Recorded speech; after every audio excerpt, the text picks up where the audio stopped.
Super-Homem 26 foi publicado aqui em agosto de 1986 e vai ser pouco antes da Abril lançar Crise nas Infinitas Terras, né? Então vai trazer duas histórias do Super-Homem Era de Prata mesmo, pré-crise, e esse Jonah X futurista aqui que a DC tentou no meio dos anos 80, literalmente o Jonah X no estilo filme Mad Max, assim. E aqui começando a história já do Super-Homem e aquela abertura bem assim, né, estilo Era de Prata, já com teaser aqui para chamar a atenção do tipo, o que esses três fatos podem ter de comum? Então tem uma nave espacial levando uma mensagem de paz, minha reação em cadeia num reator lá do Laboratório Delta e um alienígena fantasmagórico enfrentando o Super-Homem, né? E aí parte para desenvolver essa história, né? Começa aqui com essa história aqui do alienígena, né? Levando uma mensagem de paz, tentando evitar uma guerra lá no planeta dele e outros tal. Só que a nave dele vai ser danificada enquanto passa no sistema solar e ele vai cair na Terra. Aí passa pro Super-Homem, ele tá tipo num encontro assim com a Lois, na verdade Miriam, né? Que aqui a Abril adotava antes de crise, ela usava o nome tradicional da Lois Lane no Brasil, Miriam, só que aí ele vê assim essa explosão nos laboratórios Delta e vai lá ajudar. E nisso ele vê assim esse tipo um fantasma assim levando embora aqueles cilindros que fazem a contenção da reação, né? Por isso que o reator tá para explodir, ele consegue despachar o reator para o espaço. E é legal que ele fala, pô, mas eu tô todo contaminado agora de radiação, minha roupa, então ele vai lá para a Lua e rotaciona super rápido assim para eliminar toda a radiação. Ok, tal, beleza, a Miriam aqui já pega um táxi e fala, eu vou correndo escrever essa história. Aí chega no dia seguinte, ela fica puta porque o Clark Kent tinha escrito a história na frente dele, né? Aquelas coisas que força a amizade, assim, do tipo, ela tava com o cara que é o Clark Kent sem o óculos, né? E fala, pô, como é que aquele cara escreveu aquela história na minha frente, assim, né? Digamos, tá forçando o disfarce do Clark Kent, mas beleza. Essas coisas eu acho muito divertido, assim, acho que faz parte, assim, de clássicos de super-herói, né? Ter essas coisas meio nonsense, assim. Mas aqui o Super-Homem, ele tá nessa fase, ele tá apresentando um noticiário de TV, assim, só que ele vai lembrar ele vai descobrir um outro alarme e tal, né? Então ele vai ter que ir lá e tentar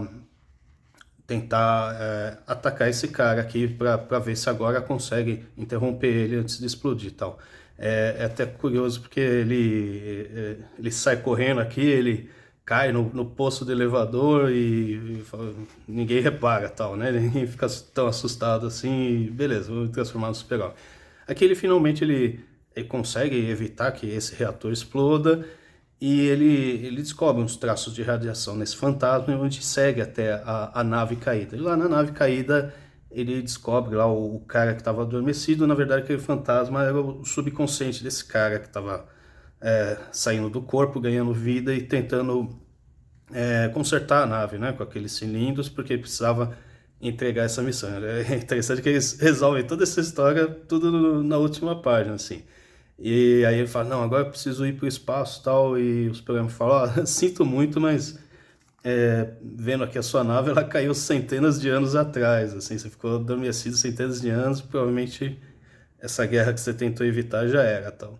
Eu gosto muito dessas, você compara com as histórias de hoje, são estendidas, né, apesar de parecer super rápido essas soluções, eu admiro, né, essas histórias que resolvem tudo numa só, né?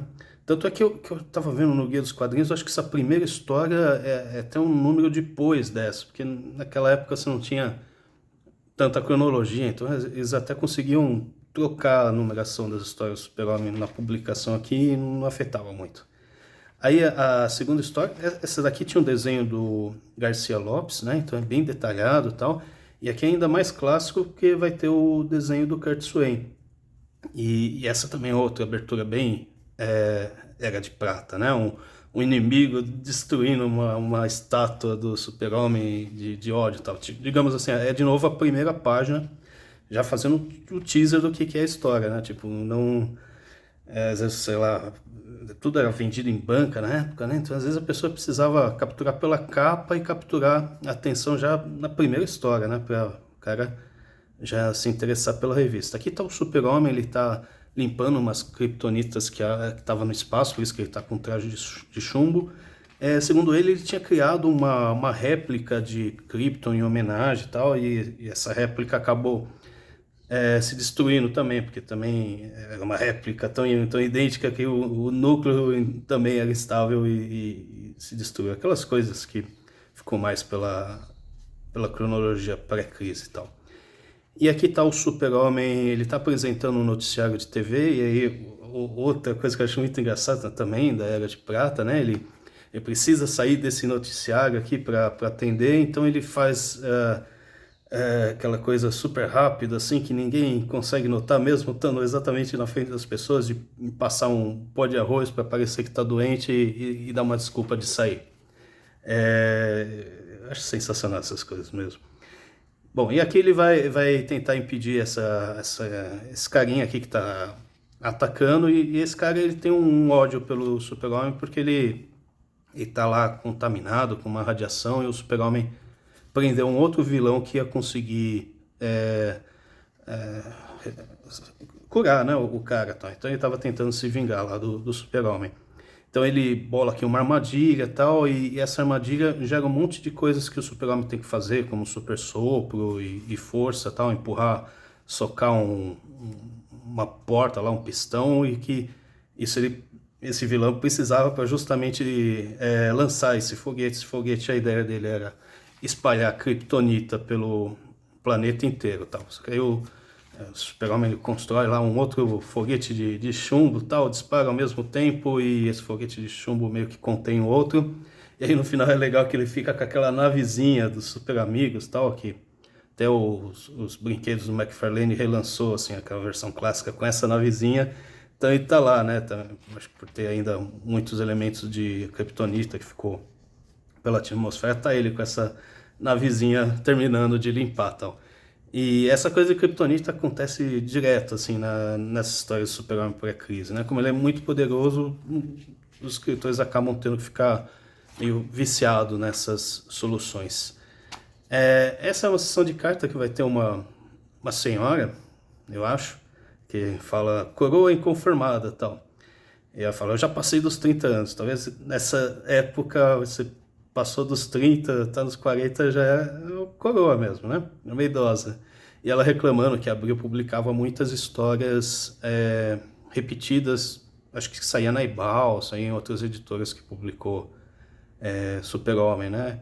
E a Abril fala, a gente publica mesmo porque são histórias clássicas, tal, e é isso aí, tal. E aí ainda a Abril dá um esporro assim, coloca seu nome verdadeiro, que aqui a gente coloca o endereço completo para os leitores se corresponderem. Então é engraçado essas sessões de cartas mais antigas. E aí vem com o Jonah X, e eu acho que essa história saiu nos Estados Unidos em 85, assim, como é totalmente despregada do resto da DC, a Abril antecipou, né? E eu não sei exatamente por que a Abril se interessou em publicar essa história. Acho que ela achou legal os primeiros números, porque acho que ela, pelo Guia dos Quadrinhos, ela publicou esse primeiro número, o outro número na edição seguinte de Super-Homem, e acho que mais duas histórias aí foi na revista dos Super Amigos, e aí parou. Isso aqui também não fez muito sucesso nos Estados Unidos. Acho que durou umas 12, 16 edições, alguma coisa assim. Mas a Abril publicou só 4. Eu não sei porque que elas lançaram essa daqui, se era só colocar 4 e 2 em revistas diferentes. Talvez realmente eles acharam que é bem interessante essas histórias.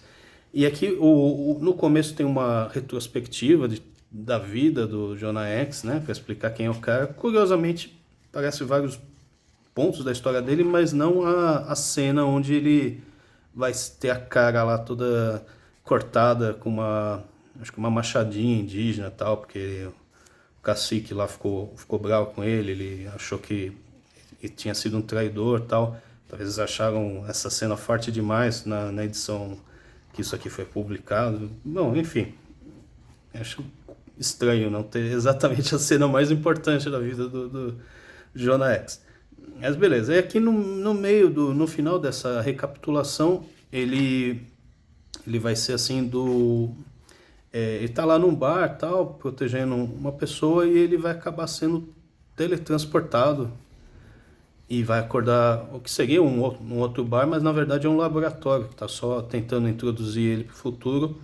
E é um vilão que fica raptando pessoas do passado para lutar para ele nessa terra, sei lá, acho que 100, 200 anos no futuro, onde teve várias guerras nucleares, tá aí, tá tudo despedaçado, e o visual e temática vai ser completamente chupinhado de Mad Max, né? Aqui o Jonah Hex vai escapar desse cara, pegar uns revólveres e tal, e vai se aliar com essa mina aqui, que faz parte de uma gangue que rouba água e tal. Então, ao invés de estar roubando gasolina, né, igual o Mad Max 2, eles estão roubando água, tal. Eu não lembro quando que saiu o Mad Max 2, se era depois dessa história, mas é tão parecido que eu acho que é do Mad Max 2.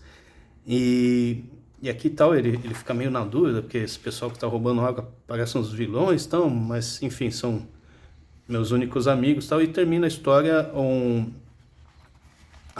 aquele cara lá que raptou o Jonah Hex, ele também tem um exército que é rival desses daqui, então eles bolam uma armadilha e detonam essa gangue que o Jonah Hex estava. Só que o Jonah Hex consegue escapar junto com o cara. Esse cara tenta trair lá o Jonah Hex, porque não gostava dele e tal. Só que o Jonah Hex vence ele na luta e deixa ele aqui no meio de uma chuva ácida. Tá? Então esse cara aqui vai se desintegrar enquanto o Jonah Hex se escapa. Tal. A história é legal, os desenhos são bons e tal. Só realmente não tem nenhuma outra consequência assim, pro resto da DC. Mas assim, eu acho que como todas as outras histórias aqui dessa revista do Super-Homem pré-crise, eu gosto bastante.